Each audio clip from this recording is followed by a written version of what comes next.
नमस्कार साथियों, राधे राधे। आपका स्वागत है हमारे इस YouTube चैनल पर। साथियों, आज की कहानी हम आपके लिए बहुत ही ज्ञानवर्धक एवं मोटिवेशनल लेकर के हाजिर हुए हैं।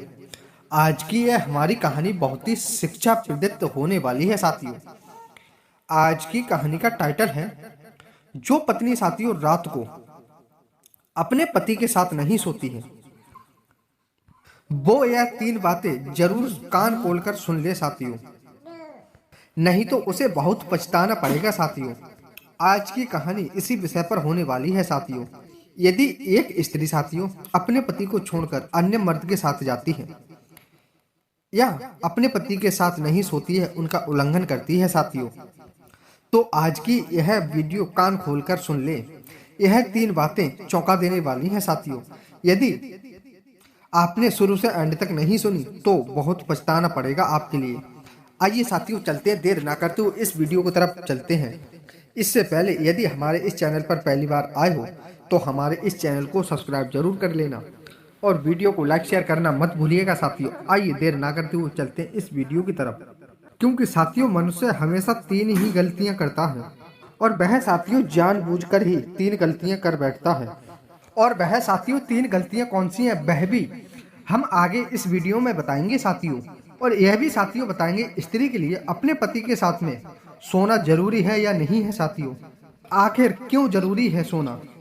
साथियों, एक समय की बात है, देव ऋषि नारद जी पृथ्वी लोक का भ्रमण कर रहे थे। तभी अचानक से उन्होंने एक दृश्य देखा और देखा कि साथियों एक व्यक्ति रात्रि के समय में तेजी से एक घने जंगल की ओर बढ़ रहा है। यह देख करके साथियों देव ऋषि नारद हैरान हो जाते हैं और उस व्यक्ति का पीछा करने लगते हैं साथियों। तभी साथियों उन्होंने देखा कि वह एक स्त्री से रात्रि में मिल रहा था और उससे कह रहा था साथियों कि सॉरी कि आज मुझे देर हो गई। तभी साथियों वह स्त्री कहने लगी कि तुम्हें इतनी देर किस लिए हुई थी आज। तभी साथियों वह व्यक्ति कहने लगा कि मुझे बाल बच्चे सुलाने में, अपनी बीवी सुलाने में आज थोड़ा सा समय लग गया था, इसलिए आज मुझे देर हो गई। क्योंकि मेरी पत्नी आज बहुत ही देर से सोई, इसलिए मुझे आने में थोड़ी देर हो गई।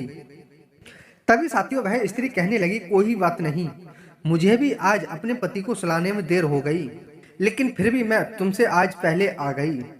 चलिए अब हम इस गुफा के अंदर चलते हैं और अपने जीवन का असली आनंद लेते हैं। तभी साथियों देवर्षि नारद यह अपनी आंखों से देख रहे थे और कानों से सुन रहे थे कि आखिर यह सब क्या करना चाहते हैं और क्या कह रहे हैं। तभी साथियों वह एक सुनसान घने जंगल में गुफा में घुस जाते हैं साथियों। तभी साथियों जैसे ही वह गुफा के अंदर गए और नारद जी सोचने लगे कि अरे यह पृथ्वी लोक का क्या हाल है। ये इतने अधर्म और स्वार्थी हो गए हैं कि अपने धर्म और मर्यादा की सीमा ही भूल गए हैं। फिर उसके बाद में साथियों नारद जी के मन में यह जिज्ञासा उठने लगी, आखिर इस रहस्य के पीछे का कारण मुझे जानना है। फिर उसके बाद में साथियों उनके मन में इस इच्छा को जानने की जिज्ञासा होने लगी और वह कहने लगे कि यह स्त्री पुरुष अपने परिवार वालों के लिए धोखा देकर के यहाँ पर क्या कर रहे हैं। तभी साथियों नारद जी इस प्रश्न को लेते हुए सीधे भ्रमण करते हुए साथियों श्री हरि विष्णु जी के पास में पहुंच जाते हैं और उन्हें सारी बात बता देते हैं। फिर उसके बाद में साथियों श्री हरि विष्णु जी के लिए वह नारद जी सारी बात बता देते हैं और कहने लगते हैं वह पति पत्नी उस गुफा में से कुछ देर के बाद निकल करके अपने अपने घर निकल जाते हैं। आखिर क्या कारण है, सारी बात साथियों वह विस्तार पूर्वक श्री हरि विष्णु जी के लिए बता देते हैं। तभी साथियों वह श्री हरि विष्णु जी कहने लगे मैं आपके लिए एक कथा के माध्यम से इस प्रश्न का उत्तर दूंगा, कृपया इस कथा के लिए आप शुरू से एंड तक जरूर सुनना। तभी साथियों श्री हरि विष्णु जी कहने लगे कि किसी गांव में साथियों एक सेठ रहा करते थे। वह बहुत ही अमीर था साथियों, क्योंकि साथियों वह सेठ जो था वह व्यापार किया करता था और साथियों वह व्यापार करते करते बहुत सारा धन इकट्ठा कर चुका था और साथियों उसका एक बेटा भी था। क्योंकि साथियों वह व्यापार करता था, वह सेठ जो था वह कम दामों में माल खरीद के और ज्यादा दामों में बेच दिया करता था साथियों। इस तरह साथियों धीरे धीरे वह बहुत ही ज्यादा धनवान बन चुका था। क्योंकि साथियों वह सेठ जो था उसकी पत्नी बहुत ही ज्यादा सुंदर थी, देखने में साथियों रूपवान थी, क्योंकि साथियों किसी अप्सरा की तरह लगती थी साथियों वह। और साथियों वह सेठ जो था वह अपनी पत्नी से बहुत ज्यादा प्रेम किया करता था साथियों, क्योंकि साथियों वह व्यापार से जितना भी धन कमाया करता था वह सारा धन साथियों अपनी पत्नी के हाथ में दिया करता था। जितने भी रुपए उसे बचते थे साथियों वह सारे अपने पत्नी के हाथ में दिया करता था साथियों। और साथियों वह सेठ जो था वह अपने बेटे से भी बहुत ज्यादा प्रेम किया करता था। यदि साथियों उसके बेटे ने कोई भी चीज मांग ली तो उसके लिए कोई भी नामुमकिन नहीं थी, वो उसे हर चीज लाकर देता था साथियों। जो उसकी इच्छा होती थी वह अपने पिताजी से मांग लिया करता था साथियों। तभी साथियों माता पिता के लाड़ के कारण उसका बेटा बिगड़ने लगा, क्योंकि साथियों कहा जाता है ज्यादा लाड प्यार बच्चे को बिगाड़ ही देता है। और साथियों वह गलत बच्चों की संगत पकड़ लेता है, क्योंकि साथियों आपके लिए बता दें कि कोई भी इंसान यदि ज्यादा आजादी करता है तो या तो वो समझ जाता है या वह बिगड़ जाता है। अधिकतर कहा जाता है साथियों समझते तो बहुत कम लोग हैं, अधिकतर बिगड़ जाते हैं। क्योंकि साथियों वह सेठ का बेटा जो था वह बुरे लोगों के साथ में पढ़ करके जुआ शराब खेलने लगा, साथियों, शराब मदरा पान करने लगा साथियों। और साथियों वह अपनी माता से धन ले जाया करता था और जुए में सारा हार जाया करता था साथियों। और साथियों वह शराब पीने के बाद में अपनी काम वासना बुझाने के लिए अप्सराओं के पास जाने लगा साथियों।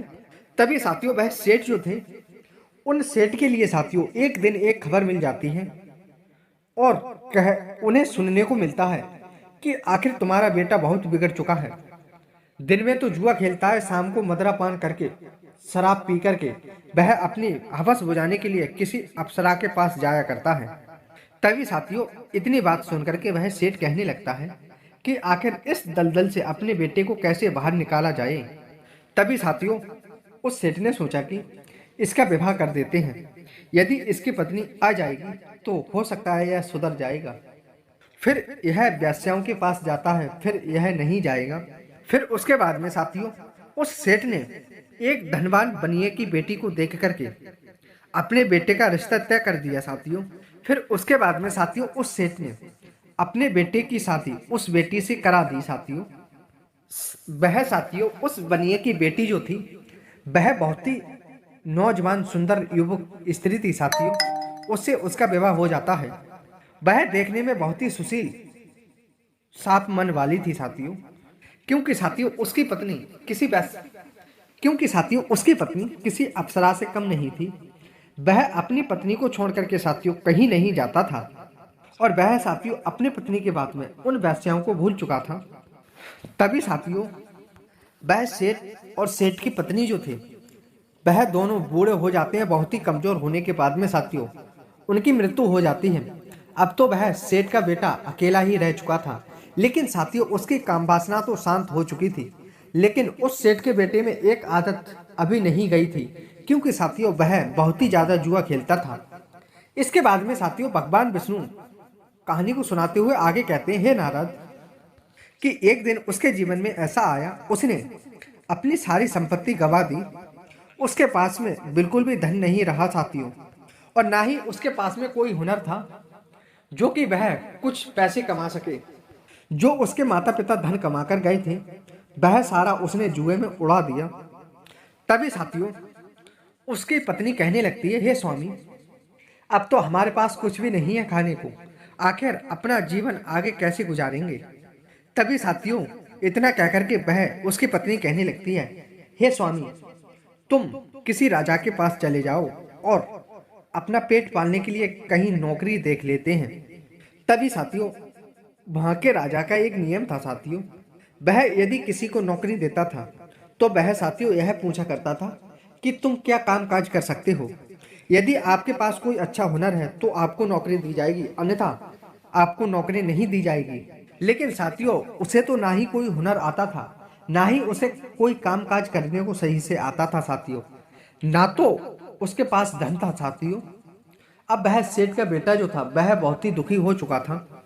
वह अपने जीवन के ऐसे मोड़ पर पहुंच चुका था जहां मनुष्य के लिए हमेशा पछतावा ही होता है साथियों।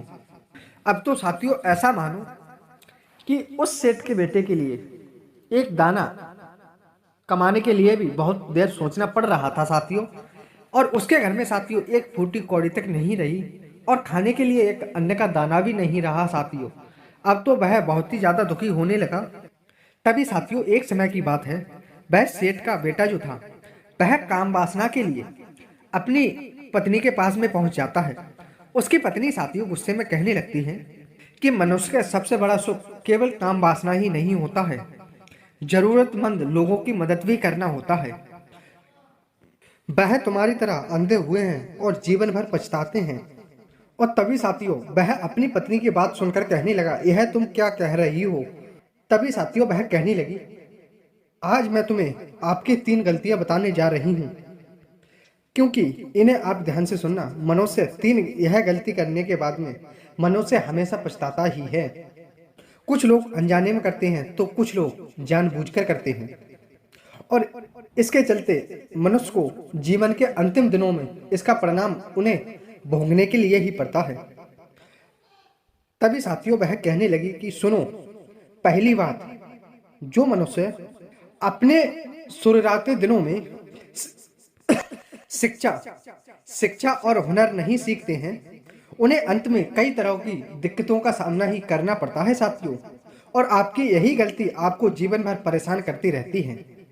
और दूसरी बात, यदि आपके अंदर किसी कार्य को टालने की आदत है और यदि आपने जवानी के दिनों में किसी काम को टालने की आनाकानी की है और आते हुए समय को आपने इधर उधर समय व्यतीत किया है और यासी में बिताया है, तो अंत में उन लोगों के लिए बहुत सी कठिनाइयां मिलती हैं साथियों। और तीसरी बात है साथियों, मनुष्य को सदैव अच्छे लोगों की संगत में रहना चाहिए, क्योंकि साथियों गलत मार्ग में रहने से वह मनुष्य अपने मार्ग में भटक जाता है और इस तरह आपके लिए कभी भी अपने लक्ष्य की कामयाबी की प्राप्ति नहीं होती है साथियों। और आपके साथियों गलत संगत आपकी तरक्की को रोक देती है। जी हाँ साथियों, गलत संगति साथियों आपके लिए बर्बादी की ओर ले जाएगी। तभी साथियों उसकी पत्नी कहती है, हे स्वामी, आपने अपने जीवन की शुरुआत तो बुरे ही तरीके से कर ली, इसलिए आज हमको इतनी दिक्कत और मुसीबतों का सामना करना पड़ रहा है। अब मैं आपके साथ ना ही काम काज करना चाहती हूँ, ना ही आपके साथ सोना चाहती हूँ। अब तो यह करते हुए आपको शर्म आनी चाहिए। अब मैं भगवान की सेवा करना चाहती हूँ।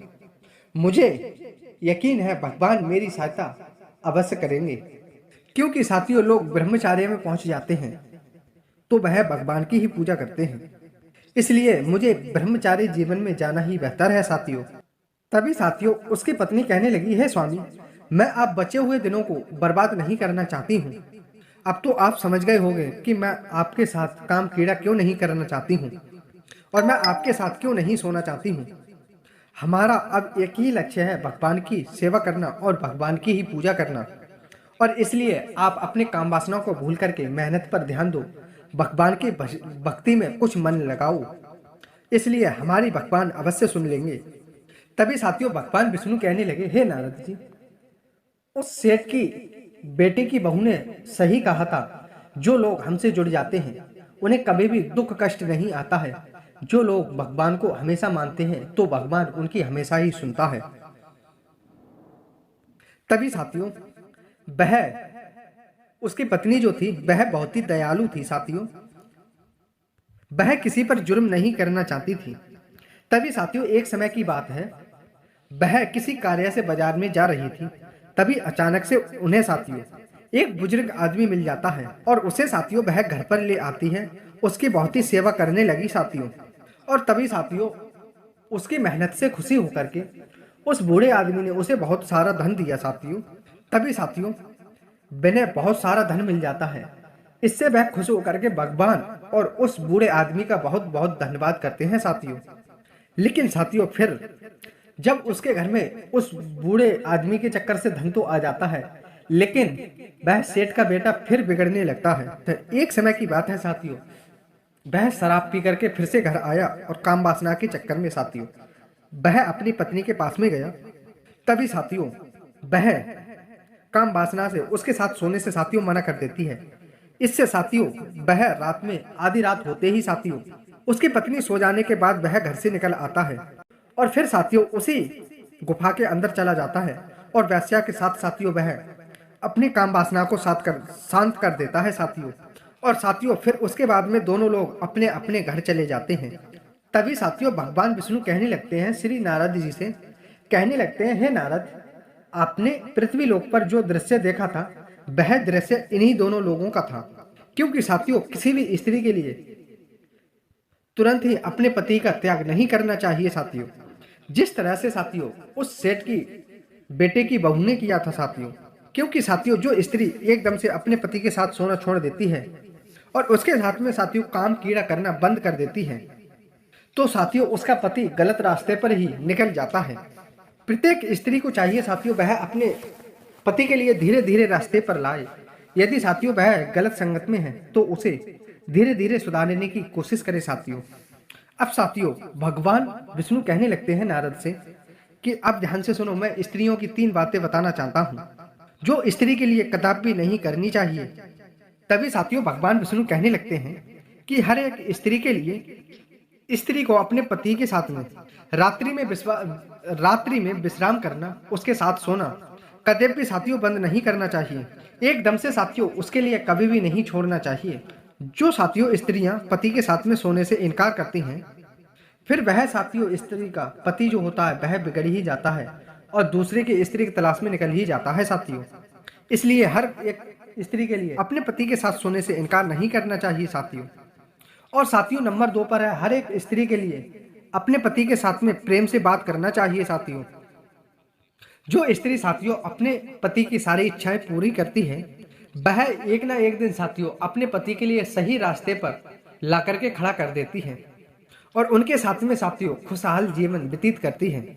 जो पति पत्नी साथियों एक दूसरे के दुख को और सुख को समझते हैं साथियों, उनके प्रति कभी भी कोई अड़चन नहीं आती है साथियों। घर में कोई भी धन धान की कमी नहीं होती है साथियों। क्योंकि साथियों हम आपके लिए बता दें भगवान की दृष्टि कृपा हमेशा उन लोगों पर बनी रहती है। तभी साथियों भगवान विष्णु नारद जी से कहने लगते हैं, हे नारद, अब तो आपके प्रश्नों का उत्तर मिल चुका है और आपने जो दृश्य देखा था वह दृश्य हकीकत ही था। मैंने आपको एक कहानी के माध्यम से सब कुछ बता दिया है। तभी साथियों नारद जी कहते हैं, धन्य हो प्रभु, आपने मुझे बहुत कुछ सीख दी है और साथ ही साथ आपने मानव जात कल्याण के लिए भी बहुत अच्छी सीख दी है साथियों। तो साथियों उम्मीद करते हैं आपको वीडियो पसंद आई होगी। यदि साथियों आपको वीडियो पसंद आई हो तो वीडियो को लाइक शेयर करना मत भूलिएगा साथियों। और साथ ही साथ भगवान विष्णु के सच्चे भक्त कमेंट में जय विष्णु भगवान, जय मां लक्ष्मी, जय नारद जी जरूर लिख दें साथियों। और यदि हमारे इस चैनल पर पहली बार आए हो तो हमारे इस चैनल को सब्सक्राइब करके वीडियो को लाइक शेयर करके और बेल आइकन अलाउ अवश्य कर लेना साथियों।